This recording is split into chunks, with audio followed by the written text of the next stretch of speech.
नमस्कार दोस्तों, चांद के धरती पर फिर से उजाला हो गया है और चंद्रयान के बैटरी फिर से चार्ज होने लगी है। चंद्रयान 3 के विक्रम लैंडर ने एक बार फिर से दुनिया भर के वैज्ञानिकों को हैरत में डाल दिया। एक ऐसी भयानक खबर निकल कर आ रही है जिसमें चंद्रयान 3 द्वारा रिकॉर्ड की गई चांद पर भयानक आवाज सुनाई दे रही है। यह आवाज इतनी भयानक और डरावनी है जिन्होंने दुनिया भर के वैज्ञानिकों को हैरान कर दिया है। इस समय विक्रम और प्रज्ञान चांद की भयानक दुनिया में क्या कर रहे हैं और वह कौन सी डरावनी आवाज है जिसे सुनने के बाद वैज्ञानिक भी डर गए।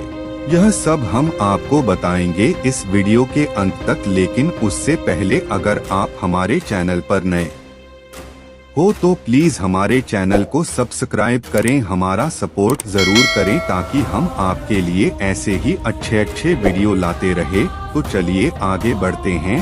दोस्तों, जैसा कि आपको मालूम ही होगा कि चांद की रात काफी ज्यादा भयानक और डरावनी होती है। चांद की रात में इतनी ज्यादा ठंड पड़ती है। दिन के समय चांद का तापमान पृथ्वी जैसा लगभग सामान्य होता है, लेकिन रात का तापमान -250 डिग्री सेल्सियस तक पहुंच जाता है। ऐसे में चांद की रात में क्या क्या होता है, वैज्ञानिकों के पास भी पूरी जानकारी नहीं है, लेकिन आपको बता दें।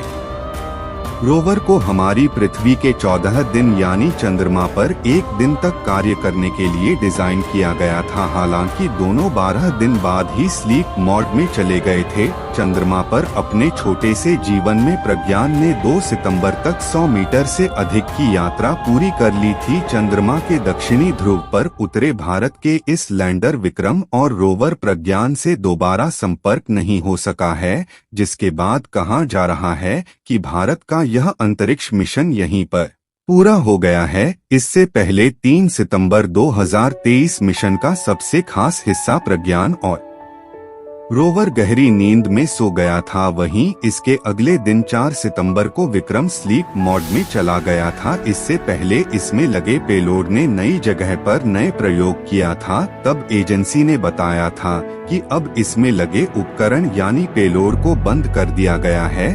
वही लैंडर रिसीवर चालू रखे गए थे। एक बार सौर ऊर्जा और बैटरी खत्म होने पर विक्रम प्रज्ञान के बगल में सोया था। तब इसरो ने कहा था कि 22 सितंबर के आसपास उनके जागने की उम्मीद है। हालांकि एजेंसी के पूर्वानुमान के मुताबिक ऐसा नहीं हुआ। स्लीप मोड में जाने का क्या अर्थ है? पूर्व में अंतरिक्ष एजेंसी ने स्लीप मोड की शुरुआत के दौरान कहा था कि फिलहाल बैटरी पूरी तरह से चार्ज है और पैनल 22 सितंबर को अगले सूर्योदय पर रोशनी हासिल करने की प्रतीक्षा में है। साथ ही रिसीवर को भी चालू रखा गया है। एजेंसी ने यह भी कहा था असाइनमेंट के दूसरे टेस्ट के लिए रोवर के जागने की उम्मीद है। इसी दौरान इसरो ने चंद्रयान 3 के रोवर प्रज्ञान के न एक्टिव होने की स्थिति में भी बताया था। इसरो ने कहा था कि अगर ऐसी स्थिति आएगी तो यह हमेशा के लिए चांद पर भारत द्वारा भेजे गए एक दूत की तरह वहां रहेगा। लेकिन यह बहुत बड़ी खुशखबरी है कि इसरो ने दोबारा से अपना काम पूरा किया। तो दोस्तों, अब जानते हैं रोवर के द्वारा भेजी गई चांद की दुनिया के भयानक आवाजों के बारे में। तो पहले आवाज आपको हम सुनाने वाले हैं। यह आवाज कुछ ऐसी है जिसे सुनने के बाद थोड़ा कम डर लगने वाला है, लेकिन बहुत ही भयानक है। तो सुनिए।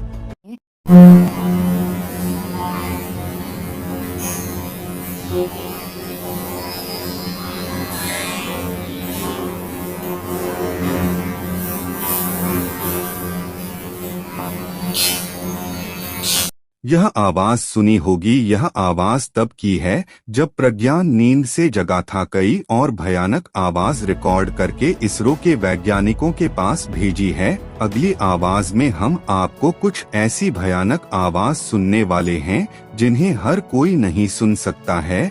यह बहुत ही डरावनी आवाज है और कहीं एलियन से भी मैच करती है। तो कई वैज्ञानिक भी कहते हैं कि यह एलियन की ही आवाज है, लेकिन ऐसा नहीं है।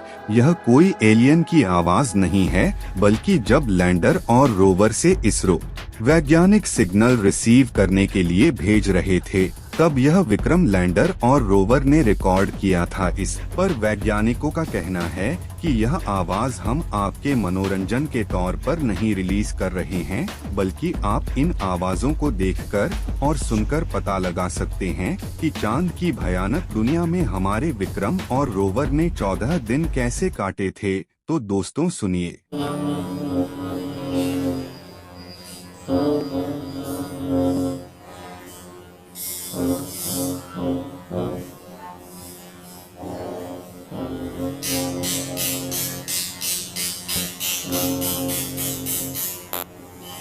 दोस्तों दूसरी आवाज जो बहुत ही खतरनाक आवाज है, जैसा कि दोस्तों आपने यह दूसरी आवाज सुनी जिसमें साफ साफ मालूम पड़ता है कि यह आवाज कोई मामूली आवाज नहीं है, बल्कि इतने बड़े जगह यानी कि चंद्रमा पर इतनी भयानक आवाज आती है जिसे सुनने के बाद आम आदमी तो बेहोश हो सकता है। लेकिन जब चांद पर मनुष्य उतारे गए थे तब भी ऐसी आवाज सुनी थी, और वह कई दिनों तक अपने आप को अच्छा महसूस नहीं कर रहे थे, क्योंकि हमारे ब्रह्मांड में ऑक्सीजन नहीं है, इसलिए वहां पर इतनी शोर और भयानक आवाज आती है। अब आप लोग सोच रहे होंगे कि जब रोवर ने चांद पर पानी और ऑक्सीजन ढूंढ लिया है तो आप कैसे कह सकते हो कि हमारे वायुमंडल को छोड़कर किसी भी ग्रह पर ऑक्सीजन नहीं है। लेकिन दोस्तों हम आपको बता दें कि किसी भी ग्रह पर हमारे वायुमंडल यानी कि पृथ्वी जैसा ऑक्सीजन नहीं है, बल्कि वहां पर हाइड्रोजन गैस या फिर बर्फ के रूप में ऑक्सीजन मौजूद है, जिसकी वजह से वहां हमें शुद्ध ऑक्सीजन नहीं मिल पाती है, जिसे परिवर्तित करके ही ऑक्सीजन प्राप्त की जा सकती है। इसलिए वहां पर बहुत भयानक शोर सुनाई देता है। तो दोस्तों फिलहाल आज की वीडियो में इतना ही। अगर आपको यह वीडियो अच्छी लगी हो तो इस वीडियो को लाइक करें, और अगर अभी तक आपने हमारे चैनल जीके अड्डा 24 को सब्सक्राइब नहीं किया है तो सब्सक्राइब जरूर कर ले, और इस वीडियो को ज्यादा से ज्यादा शेयर करें ताकि दूसरे लोगों को भी यह जानकारी मिल सके। और इसरो की हर कामयाबी के लिए कमेंट बॉक्स में जय हिंद जय इसरो जरूर लिखें। वीडियो को अंत तक देखने के लिए आपका बहुत बहुत धन्यवाद।